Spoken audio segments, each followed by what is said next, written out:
Alright everyone, Cowboy Trades here, back with another update on Bitcoin. I just wanted to make a quick fire update this weekend. I don't normally post videos over on the weekend, but I did see a very bearish signal flash, which has basically never failed us before. I do also want to provide you a quick update on the SPX.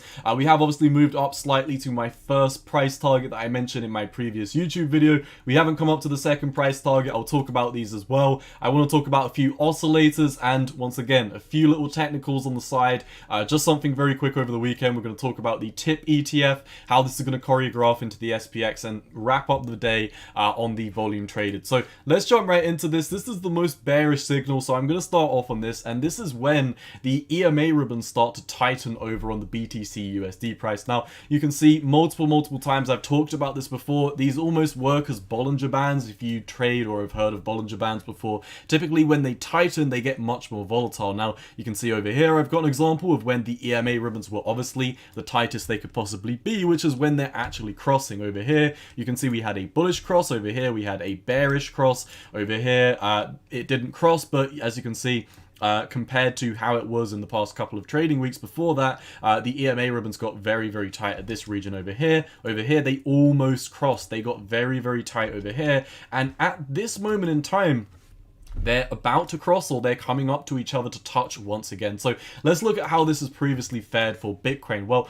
right up here you've got the 69,000 all-time high, and when we started to really ping to the downside is when the EMA ribbons flipped bearish for the first time. Now what you can see from here is from the point of when they were the most tight, which is obviously when they've just crossed, immediately within 1-2 days we went down 27%. Now I'm not saying that we're going to go down 27% in the next couple of days. I'm simply pointing out what's previously happened. And then if you look for the next rush to the downside, this took another week or so, but you can actually see we dropped about 43% in this example. Now the next time we actually did flip bullish, so I do also want to talk about how this EMA flip can potentially, if we do flip above it and we do flip bullish, how this could run to the upside. I personally am bearish at this moment in time. I'm actually on a short. I talked about this over on my Discord, so I don't think this is in play, but nonetheless I do want to talk about this data point as well. I don't want to graze over it just because I've got a bearish, well, not bearish bias, but I am bearish, but I will talk about this. You can see EMA ribbons flip bullish over here, and on the same accord,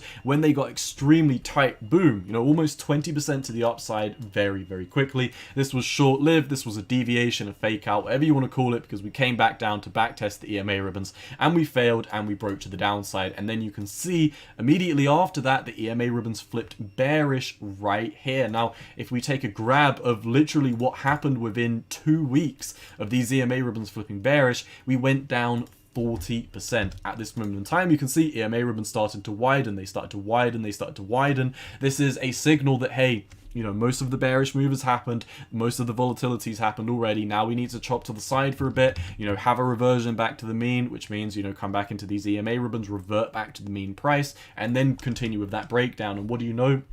Right here, where I've highlighted with these orange lines, you can see this is where the point became, the most tight. This is where the EMA ribbons really started to tighten on themselves. In this example, from when we were extremely tight, right about around here. It wasn't actually on this peak as it started to taper down. It was right here.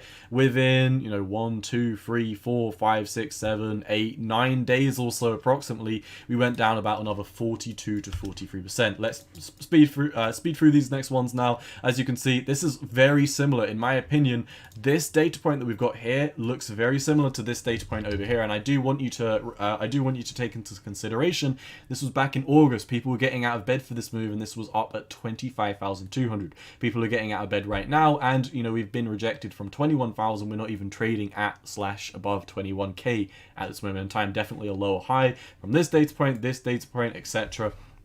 But what you can see is when we flipped bearish over here, from when it started to get really tight right here, literally within a week or so, 2 weeks, we immediately pinged down about 26.5%. And then as you can see right here on that same accord, when the EMA ribbons become super wide, you can see from this floor, you pinged up about 22%. So this can work in bullish ways and this can work in bearish ways. But right now, I see these two data points as being very similar.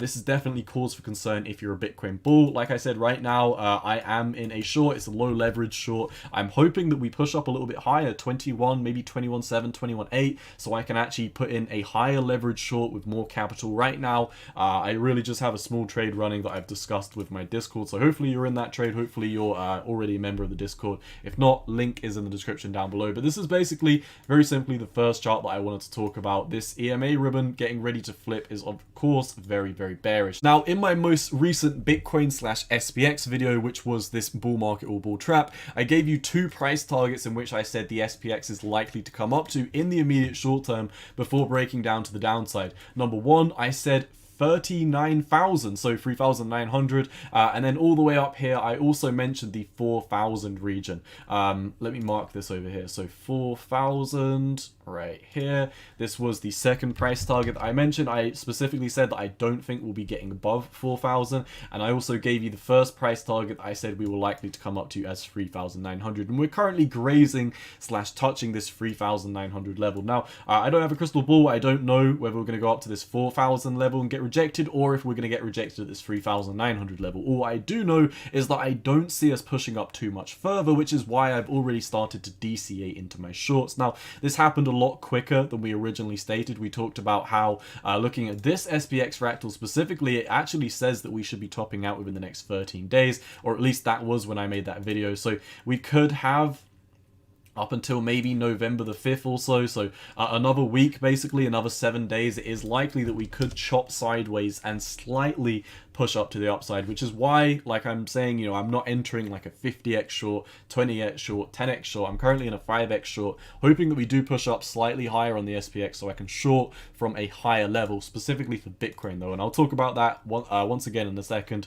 I once again just wanted to show you this SPX fractal, this perfectly, better than myself, called this bounce up to the upside, and like I've been saying, within the next week, within the next 7 days really, it's saying that we should be topping out and coming to the downside. So whether we top out, you know, today, whether we start breaking down on Monday from this 3,900 level, or whether we push up to 4,000 and then start breaking down, I'm very happy to short from both of these regions. However, if we do push up to 4,000, 4,100, I will be putting in very high capital, high leverage shorts for us to push back down to the downside. So just wanted to give you a quick update on the SPX. Now, a couple of other oscillators for Bitcoin.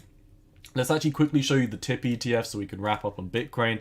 The TIP ETF, a little bit less interesting, but nonetheless, this was able to accurately help us call for this move to the downside in the SPX. Now, if you remember originally, around about August, the start of September time, when the SPX was on this massive, massive boom, we were saying, hey, the TIP being the Treasury Inflationary Protected Securities, that's a mouthful, started breaking to the downside. And typically when you zoom out, I really don't want to spend too much time on these, but typically the tips call the bottom. For example, over here you can see this bottomed, and then the SPX literally took, you know, a month or two to come down and bottom. And the same thing with the tip, is the tip normally tops out round about the same time or just earlier than the SPX, and this beautifully lines up with the bottoms. A lot of the times the tips, like right over here, you can see it bottomed a week or so before the SPX did, and this is why when we were looking at the tips, we were saying, hey, you know, the tip ETF is breaking down, but at this time the SPX was breaking up. So we were saying this is a divergence, the SPX is going to very soon come down and make new lows within the next couple of weeks, and we were right. This was because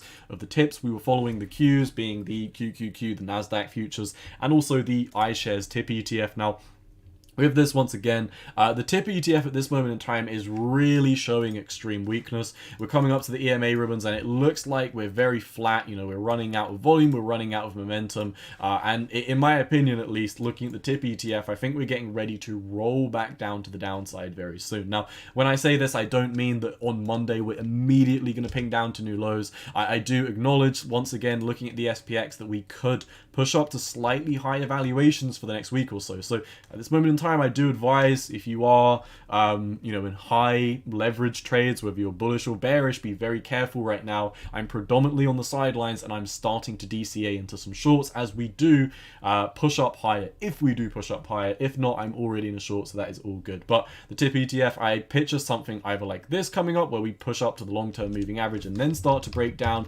or we just start breaking down, you know, within the next week, maybe Monday, Tuesday, Wednesday, something like that. But nonetheless, the TIP ETF breaking breaking down is going to choreograph the next move to the downside for the SPX, because once again, we've got this divergence. Previously, once again, the TIP ETF broke down, the SPX broke up, and this was a divergence because they normally follow. The TIP ETF was saying, hey, SPX, snap out of it, stop breaking bullish, I'm breaking bearish, you're coming down with me, and the SPX said, okay, sorry, I'm going to break down with you, but I'm going to break down a couple weeks later into new lows, even though the TIP ETF did it, weeks ago. So with this, looking at the TIP ETF right now, the TIP ETF is flat, boring, mundane, slow, and it looks like it wants to push down to the downside, but the SPX is pushing up to the upside, saying, hey, I want to go on a run. So in my opinion, these treasury inflationary protected securities, they're soon going to pull to the downside, and at some point the SPX divergence with these degenerates providing, for example, if we look at the CME futures, or if we look at the book depth, the volume traded, the top of the book for the E-mini futures and the S&P 500, you can really see this one. I should have come over to perhaps September, so you can see in the past month or so we have had an inflow of volume in the market, specifically in the past week, which is really why we're pushing up to these higher price targets. But when we do zoom out, so for example, when we're looking at year-to-date volume, so January 1st, looking at the S&P 500, you can see it looks like we're having a reversion to the mean, where we're having a spike in volume, but this is going to be a lower high from these macro levels. If we pull up the mid price, you can see from the start of the year, the mid price, there was excess liquidity in these markets. Liquidity started draining, you started making lower highs, lower highs, lower highs, and it looks like the mid price is once again coming up to another lower high. So you can look at a few different things on this, but I just wanted to once again just give you a quick update over the weekend and let you know we have had a decent spike in liquidity, but we are reverting back to the mean, and we're seeing this reversion to the mean. Whether you're looking at the SPX and you're noticing that we're coming back into the EMA ribbons, which is long overdue, whether you're looking at Bitcoin and you're noticing that we're just kind of bouncing back into lower highs, reverting back to the mean,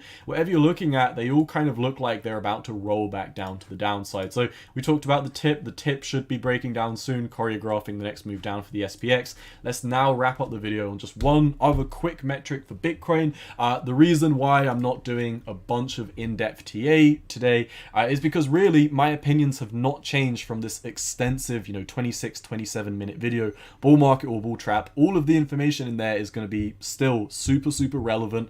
So if you do want a more in-depth perspective on more of my views and you haven't already watched this video, go check this out. For this video, I'm just going to provide you, like I said, just a few charts, a few quick updates. And with this, I want to talk about the bunny hills and also the squeeze momentum indicator. Now, let's start off on the squeeze momentum indicator. Now, what you can see is this is a very good, or not the squeeze momentum indicator, sorry, this is the stock RSI. You can see quite a few times recently when it has been calling for this downtrend, it has beautifully called, boom, move back down, boom, move back down, boom, move back down, boom, move back down. This was very brutal, all the way back down to the downside. Let me get rid of this. In recent times, you can see the markets have been super choppy. So the stock RSI has been going all the way from the top, all the way down to the bottom, all the way to the top, bottom, top, bottom, top, bottom. So what this really tells us are, there are instances where obviously bears are making more money than bulls because, time after time we're making lower lows, lower highs, and we're breaking down in the macro time frame. But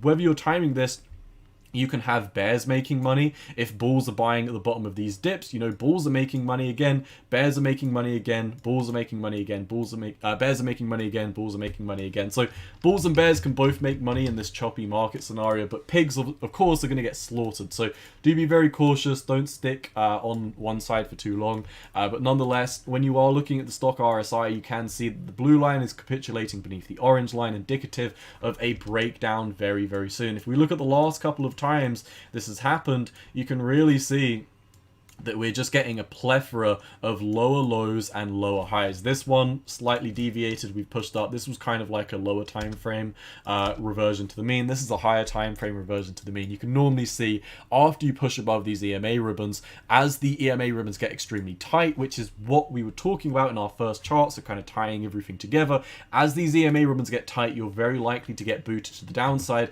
Another way of looking at this is looking at, as you push above the EMA ribbons, looking at what the stock RSI starts to say. As you start getting very overextended and the volume starts to diminish, bulls can't hold up this trend anymore. This is when the stock RSI starts to converge to the downside and you solidify that lower high. So Could we already be at the point where Bitcoin's not going to push up any further? We could be. Could Bitcoin push up to 21,800 or 22,000 as the SPX potentially pushes up to 4,000 or so within the next week or so? It's definitely possible, which is why I'm saying if you're on the sidelines, you're probably in the best position right now. I'm in a low leverage short that I've talked about on the Discord, so if you want to learn more about that, make sure to come and join the Discord. But all in all, the signals that we're looking at, they kind of all tie together, and they all kind of tell me that we should be breaking to the downside in the immediate short term. Now, I want to wrap up the video on the bunny hill, which I mentioned just a second ago. So if you are a veteran of the channel, you would have heard, I've mentioned these bunny hills many times before. What these bunny hills are is where you pair the EMA ribbons, the price action, and the squeeze momentum indicator together. And when we look at the squeeze mom, you can see these, but what I call bunny hills. Now, you can call these to the upside or the downside, depending on whether you're in a bull or a bear market, but as we're in a bear market, I'm interested in the bunny hills to the upside. Now, when the squeeze momentum indicator starts to kind of have this kind of function where it starts pushing up and then coming back down, you know, having these rounded top functions, they always kind of correlate to rounding tops in the price action, which is why I kind of call them bunny hills, because, you know, it's just like a hill. Very, very simple. You know, there's not really much to it apart from that. But then you can see over here, the squeeze momentum indicator starts to have a rounding top. The price action, what do you know? This was more of a Bart Simpson pattern, but this was a very sharp rounding top over here. Price action starts to have this bunny hill over on the squeeze momentum indicator. You can see lower highs, and with this we solidified another bunny hill where we started pushing to the downside. Now, once again, like I said, we could be pushing up to 21,800. We could just start slowly chopping to the downside over the next week, but nonetheless, whether we push up higher and it looks like this, or whether we start rolling down on Monday, this, in my opinion, is going to start converging into your next bunny hill. And like I said, when you look at these previous bunny hills, how these have traded, they normally are always followed by, or they are normally always presented with lower lows and lower highs when these bunny hills start to take place. So pair this with the fact that liquidity is having a reversion to the mean, so subsequently, if you're longing at this point, in my opinion, you're pretty much longing the top. Let's get rid of this. When we're looking at the tip ETF, we're recognizing that the tip is extremely weak right now. The SPX is going up and we're having this divergence. Subsequently, when the tip ETF starts breaking down, this is really going to kick the SPX back down, and it is going to be a brutal break to the downside. When we're looking at the first chart, the SPX chart, once again, we're saying, hey, you know, we could be breaking down on Monday, we could be pushing up for another week. I don't have a crystal ball. What I do know is that I'm happy to start DCAing in my shorts at this level and at this level, depending on what the price action for Bitcoin is at that moment in time. So in my opinion, within the next week or so, we should have that next local top. We should start chopping to the side and down, and then boom, we should get kicked down the stairs to lower price targets. When we're looking at the Bitcoin chart, once again, EMA ribbons, every single time these get super tight, you have either an explosion to the upside or the downside, depending on whether you were able to flip them as bullish or whether you had a reversion to the mean or a failed breakout. In my opinion, I think this market scenario is very similar to this one, so I think we're subsequently going to have a kickback down to the downside very soon for this. And once again, when we talked about the bunny hills and the price action, when we talked about the stock RSI, they all look like they're about to converge to the downside. They're all showing a lot of weakness, and, you know, wrapping up the video rather, you know, I'm not too impressed with the volume upon this breakout. It seems like there's more volume that was generated from options expirations. I'm really not going to dive too deep into that rabbit hole, but bunch of options expired. That is where excess liquidity came into the S&P 500. There were buybacks, almost like a short covering. This is why we've started to push to the upside. But once again, I'm not too impressed by the volume that's coming into this markets. And looking at all the signals that we've talked about today, I do think that Bitcoin is going to start breaking to the downside very soon. So that's all I've got for you today. Like I said, you know, this is probably longer than I originally anticipated. But if you do like these videos, make sure to help me get these trending. Like the videos, comment, share them with your friends. These are all free ways to help out the channel. They help get the videos trending, more people find out about the channel, and then more people can look at TA like mine, which is, you know, unbiased. I do try and provide you information that's actually going to be useful instead of, you know, shoveling you this, you know, BS hopium that some other channels do. So if you do appreciate my content, like, comment, subscribe. That's all I've got for you today, cowboys. See you very soon. Cowboy out. Might be another video after this. Peace.